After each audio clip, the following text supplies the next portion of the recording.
Você já percebeu que existe uma fome que nada do mundo resolve? Não é fome de status, entretenimento ou consumo. É fome de justiça. É um apetite pela ordem de Deus nas nossas relações, nas estruturas e no coração. Jesus olha para a multidão e faz um anúncio que vira missão. Bem-aventurados os que têm fome e sede de justiça, porque serão fartos. Mateus 5:6. Hoje vamos traduzir essa bem-aventurança em olhar, oração e ação. Compreender a sede que só Deus pode saciar. Aprender a buscar justiça, que reconcilia, e descobrir como ser instrumento do banquete da graça, no aqui e agora. Inicialmente é preciso entender que a fome de que Jesus fala na bem-aventurança não é uma fome qualquer.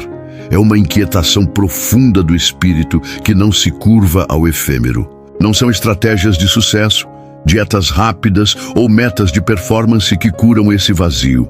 É o anseio por justiça, pela ordem que reflete o coração de Deus.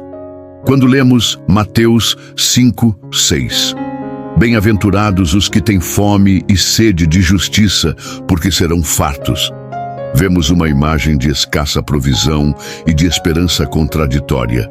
Famintos que paradoxalmente são bem-aventurados, porque existem recursos no reino que transformam essa fome em ação e em festa futura. Essa fome tem dupla direcionalidade, vertical e horizontal. Vertical porque aponta para Deus, uma sede por sua presença, por sua santidade, por ver a glória daquele que é justo. Horizontal porque traduz essa sede em inquietude pela realidade. Onde há fome de justiça, há energia para denunciar estruturas que oprimem, há compaixão por quem perdeu lugar e voz, há desejo de reorganizar relações conforme o padrão divino.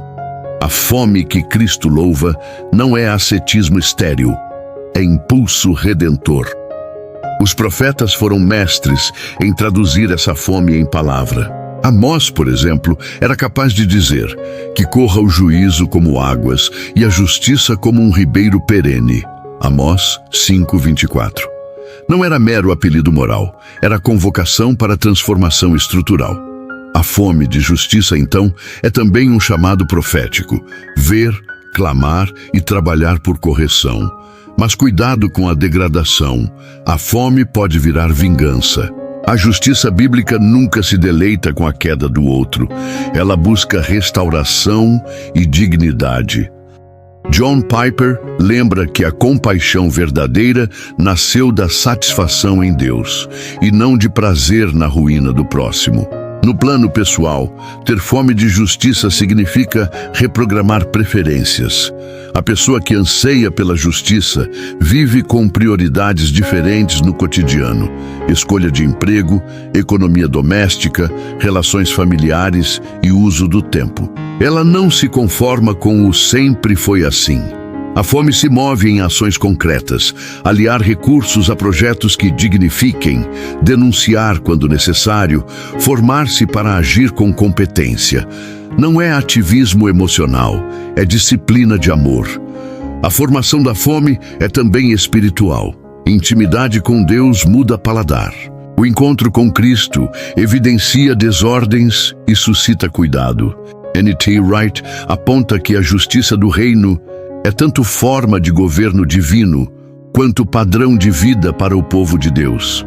Assim, a fome que o mundo não entende é a que nasce do olhar revelador, que vê o povo, as estruturas e o coração humano com os olhos do Rei. E a promessa permanece: aqueles que vivem esta fome não ficam eternamente vazios, serão gradualmente fartos, aqui em provas de graça, e por fim, quando tudo o que Deus planejou para a humanidade se cumprir. Então reflitamos sobre a sede, e para isto não há cena mais didática do que a mulher junto ao poço em João 4. Ela chega no calor do dia, com a história marcada por rejeição, e encontra Jesus oferecendo uma água que satisfaz para sempre. Quem beber desta água tornará a ter sede, mas quem beber da água que eu lhe der, nunca terá sede. João 4:13, 14. A sede por justiça sempre tem um rosto humano. Ela é fome por retidão em nós e entre nós. Mas também é sede por Deus. E Jesus oferece água viva que inverte ciclos de sede. A água de Cristo cura a raiz. Quando somos saciados por Ele, a busca por justiça deixa de ser mero projeto moral e torna-se missão que brota da gratidão. A mulher do poço, saciada, torna-se anunciadora. A água não engessa, ela envia. Francis Chan coloca isso em termos claros. Quem prova de Deus não fica calado, transforma-se em fonte. O critério para diferenciar paliativo de água viva é simples. A água humana alivia temporariamente. A água de Cristo gera transformação duradoura, resistência à frustração e vocação para servir. Práticas espirituais formam paladar. Oração, silêncio, meditação e jejum não são rituais de exibição, mas arranjos que nos tornam sensíveis à justiça de Deus. Tim Keller lembra que disciplinas cristãs não nos tornam religiosos por aparência, mas por desejo. Tornam nosso coração apto a preferir Deus acima do consumo. Comunidades que bebem dessa água organizam projetos sociais, acolhem estrangeiros, educam crianças e constroem políticas locais de dignidade. A sede satisfeita vira inevitavelmente prática. Além disso, a água redefine o poder. Quem bebe da fonte de Cristo não busca a aprovação humana, e suas decisões nascem de fidelidade e serviço. Isso transforma empresas, lares e ministérios. A ética passa a ser regra, não exceção. N.T. A promessa do Evangelho é tanto presente quanto futura. Cristo diz: quem tem sede, venha a mim e beba. João 7:37. O convite é atual e eficaz. Beber dele significa iniciar um processo de saciedade que nos coloca na linha de frente da justiça. A comunidade que bebe é instrumento de transformação. Oferece poços onde antes havia deserto e assim reconstrói territórios. Não é romantismo, é fidelidade que gera resultados. E a palavra justiça na Bíblia extrapola tribunais. Descreve a forma como Deus governa e o modo como seu povo vive. Miqueias 6:8 resume: Ele te declarou, ó homem, o que é bom, e que é o que o Senhor pede de ti, senão que pratiques a justiça, ame a misericórdia e ande humildemente com o teu Deus. Justiça, portanto, é prática diária. Integrar santidade, misericórdia e humildade na tessitura de cada decisão. Não é checklist moral, é vida moldada por um rei justo. No campo relacional, justiça corrige desigualdades, paga salários dignos, garante acesso à educação, protege órfãos e viúvas. Nos sistemas, exige reformas que impeçam exploração. Amós e Isaías denunciaram elites que desfrutavam enquanto multidões sofriam. Eles chamavam a atenção que a religião sem justiça é farisaísmo. Jesus, no sermão, reforçou que o fruto do discipulado é vida que honra o outro, e o mundo observa o testemunho. A justiça bíblica é também restauradora, não apenas punitiva. Modelos contemporâneos de justiça restaurativa, que buscam reparação, reintegração e reconciliação, ecoam a vocação profética de recolocar pessoas no convívio social com dignidade. Isso difere profundamente de justiça, que transforma vítimas e ofensores em meras estatísticas. O reino quer recomposição. Praticar justiça implica custo, exige denunciar, perder status, enfrentar resistência. O profeta Amós pagou o preço por desafiar elites. Hoje, vozes em defesa dos pobres também encontram oposição. Tim Keller ressaltou que justiça sem misericórdia é legalismo. Misericórdia sem justiça é sentimentalismo. A integração é caminho exigente e belo. No campo econômico, a justiça pede alternativas: cooperação, comércio justo e práticas que preservem dignidade humana. Igrejas e empresários cristãos também se envolvem em modelos que priorizem vidas e comunidades, e ainda que nossa esperança não esteja neste mundo, podemos compartilhar o que Deus tem nos dado. Philip Yancey lembra que a generosidade bíblica altera estruturas e reverte ciclos de desigualdade. Finalmente, a justiça tem esperança escatológica. Ao proclamar que os mansos herdarão a terra ou que os que têm fome e sede serão fartos, a Escritura nos convida a agir como cidadãos do futuro, construindo modalidades de vida que antecipam o reino. Nossa tarefa é plantar árvores que outros desfrutarão. Nossa esperança alimenta a perseverança na luta por justiça. Justiça que vai além do social, pois amar ao próximo é ensinamento espiritual. E por falar em esperança, a maior delas vemos na imagem do banquete que atravessa as Escrituras, como um fio dourado que costura a revelação do cuidado e da justiça de Deus. Desde as primeiras alianças até a consumação final em Cristo, a mesa é o lugar onde a fome é saciada e a sede é aplacada. É símbolo de comunhão, promessa de restauração e antecipação da eternidade. Quando Jesus proclamou: "Bem-aventurados os que têm fome e sede de justiça, porque serão fartos." Mateus 5:6. Ele não falava apenas de pão e água. Ele falava de algo infinitamente mais profundo. A fome pelo próprio Deus, a sede pela sua presença e a confiança de que somente na mesa do Senhor encontramos plenitude. Em Apocalipse 7:16-17, ecoa a promessa final: "Nunca mais terão fome, nunca mais terão sede. Não os afligirá o sol, nem qualquer calor abrasador. Pois o Cordeiro que está no centro do trono será o seu pastor. Ele os guiará às fontes de água viva, e Deus enxugará dos seus olhos toda lágrima." Esta não é apenas uma visão do futuro distante, mas uma âncora para o presente. Cada vez que nos sentamos à mesa espiritual do Senhor, experimentamos uma amostra desta fartura prometida. A justiça de Deus não se resume a juízo contra a maldade, mas também a restauração daquilo que nos foi roubado pela dor, pela escassez e pelo pecado.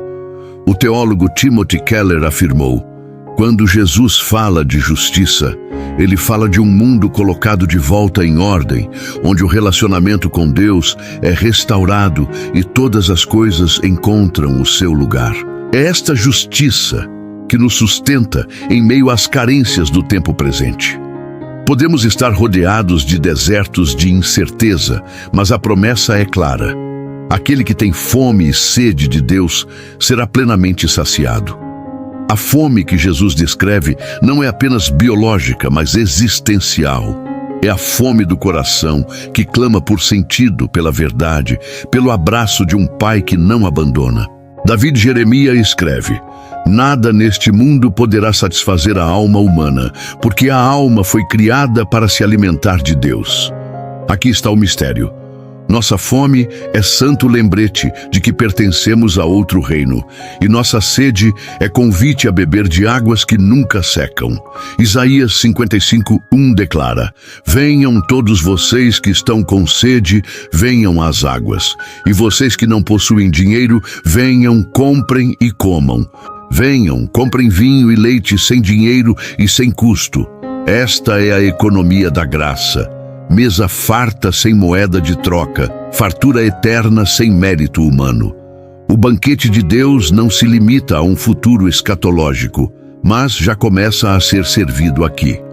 Cada encontro verdadeiro com a presença do Senhor é um ensaio do grande jantar eterno.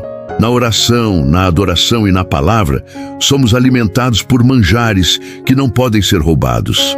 Charles Spurgeon dizia: "Se Cristo está em nós, temos um banquete diário, e se Cristo é por nós, o deserto se torna jardim." A sede da justiça divina também é sede pela retidão do próprio Deus. Não é apenas desejar que o mal seja punido, mas que a santidade do Senhor seja manifesta em nós e através de nós. Quando clamamos por justiça, clamamos por transformação interior, por libertação das correntes do pecado que nos aprisionam. Como disse John Piper, a fome por justiça é, antes de tudo, a fome por Deus mesmo. Beber das águas vivas significa abrir-se à ação purificadora do Espírito, permitindo que Ele desfaça a lógica da escassez em nossa mente e plante em nós a abundância da fé. Jesus, em João 6,35, afirmou: Eu sou o pão da vida. Aquele que vem a mim nunca terá fome, e aquele que crê em mim nunca terá sede. Essa declaração é radical. Ele não nos convida a uma refeição temporária, mas a uma saciedade definitiva. Nele não há espaço para escassez espiritual. Nele o coração encontra descanso. Nele a alma encontra seu lar. A promessa do banquete eterno também nos ensina esperança. A vida cristã não é marcada apenas pelo que experimentamos agora, mas pela confiança no que ainda virá. Paulo escreve em Romanos 8,18: Considero que os nossos sofrimentos atuais não podem ser comparados com a glória que em nós será revelada. O banquete futuro é certeza de que toda fome será substituída por plenitude, toda sede por águas vivas, toda lágrima por alegria indestrutível. Max Lucado expressa isso ao afirmar: O céu é a resposta de Deus para a esperança ferida da terra. O cristão vive olhando para frente, mas alimentando-se já hoje da graça que desce do trono. O maná que sustentou Israel no deserto era a sombra do pão vivo que nos acompanha agora. Cada culto, cada oração, cada lágrima regada em fé é prova de que estamos a caminho da festa final. O banquete também revela a bondade pastoral de Deus. O Salmo 23 ecoa esta promessa: Preparas-me uma mesa na presença dos meus inimigos, o meu cálice transborda. É na presença do pastor que encontramos refrigério, mesmo quando a vida parece um vale árido.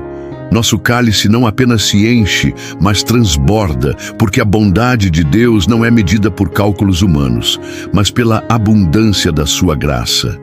Philip Yancey, refletindo sobre essa verdade, escreveu: A graça não apenas nos alcança, ela nos envolve, nos inunda, nos faz transbordar para os outros. Quando somos saciados pela justiça divina, não apenas recebemos, mas passamos a oferecer. O banquete não termina em nós, ele se multiplica através de nós. Tornamo-nos canais da mesma abundância que nos alimenta. Portanto, a visão do banquete é espiritual antes de tudo. É promessa de cuidado, de justiça e de restauração. É esperança de que a fome e a sede que sentimos não são eternas, mas pedagógicas.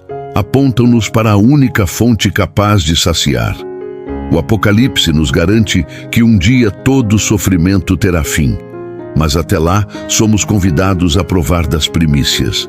Assim, quando Jesus diz: Bem-aventurados os que têm fome e sede de justiça, porque serão fartos, Ele nos chama a olhar para além da carência imediata e enxergar o Cordeiro que já prepara a mesa. O reino que Ele inaugura não é de miséria, mas de abundância. Não é de lágrimas, mas de consolo. Não é de fome, mas de satisfação eterna. O banquete não é um evento distante. Ele já começou. A cada oração sincera, a cada lágrima derramada diante de Deus, a cada coração que se abre para a graça de Cristo, o banquete do reino se manifesta. E quando o Cordeiro vier em glória, todos os que têm fome e sede de justiça se assentarão à mesa. Não como convidados de passagem, mas como filhos amados que finalmente chegaram em casa. A bem-aventurança não é apenas uma promessa a ser contemplada, mas um chamado a ser vivido. Jesus não descreveu a fome e a sede de justiça como sentimentos vagos, mas como sinais de uma alma que descobriu seu verdadeiro alimento em Deus. Ter fome de justiça é desejar ardentemente que a vontade do Senhor prevaleça em nós e através de nós. Não é apenas esperar um futuro glorioso, é viver hoje com o coração inclinado para o caráter de Cristo. O primeiro passo é cultivar essa fome no íntimo. A oração, o jejum e o estudo da palavra não são meros rituais, mas instrumentos que afiam nosso paladar espiritual. São práticas que nos lembram de onde vem a verdadeira nutrição, da presença de Deus. Sem elas, nossa busca por justiça se torna frágil e se esgota na força humana. John Piper disse certa vez: o desejo por Deus é a raiz de todo amor verdadeiro pelas pessoas e pela justiça. Ou seja, somente quando nos saciamos nele é que temos força para nos levantar com compaixão autêntica. A justiça de Deus não começa fora de nós, mas dentro de nós. É no coração que ela nasce, é na mente renovada que ela cresce e é nas mãos obedientes que ela frutifica. Isaías 26:9 ecoa este anseio: com a minha alma te desejo de noite, e com o meu espírito dentro de mim te busco diligentemente, porque, havendo os teus juízos na terra, os moradores do mundo aprendem justiça.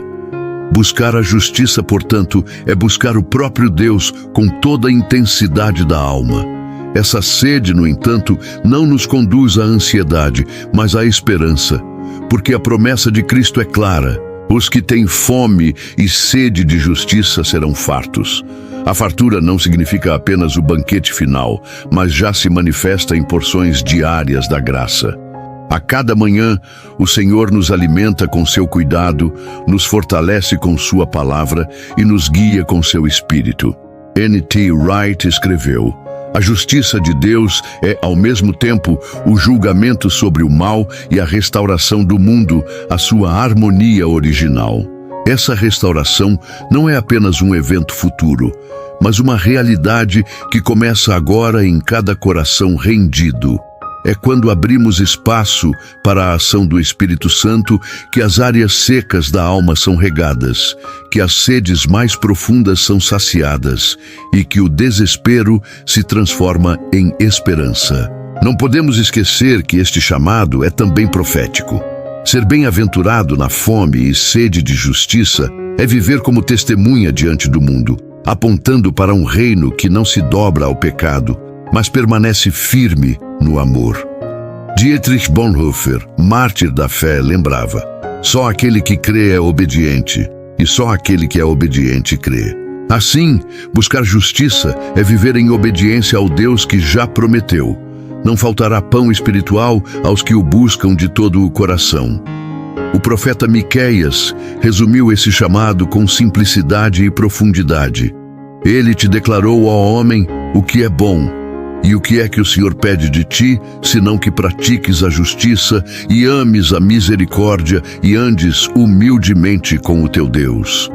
Miqueias 6:8. A fome e a sede de justiça não são fardos, mas convites para caminhar com humildade, sustentados pela misericórdia e firmados na esperança de que o Senhor é justo. Por isso, esta bem-aventurança é âncora para o presente e promessa para o futuro. O Deus que enche a mesa já começou a preparar o banquete. Mesmo em meio à dor e às incertezas, podemos nos sentar e provar da graça que não falha. E à medida que nos nutrimos da justiça de Deus, descobrimos que a escassez termina, a esperança floresce e o coração se alegra. Ser farto é experimentar a bondade do Senhor hoje e esperar confiantemente pelo dia em que toda lágrima será enxugada e toda sede finalmente saciada pelo Cordeiro no trono. Hoje, ao encerrarmos este episódio, quero que você guarde algo no coração. O Deus que prepara a mesa diante de nós é o mesmo que garante que nada nos faltará. Ele é o Deus da justiça, da provisão e da esperança.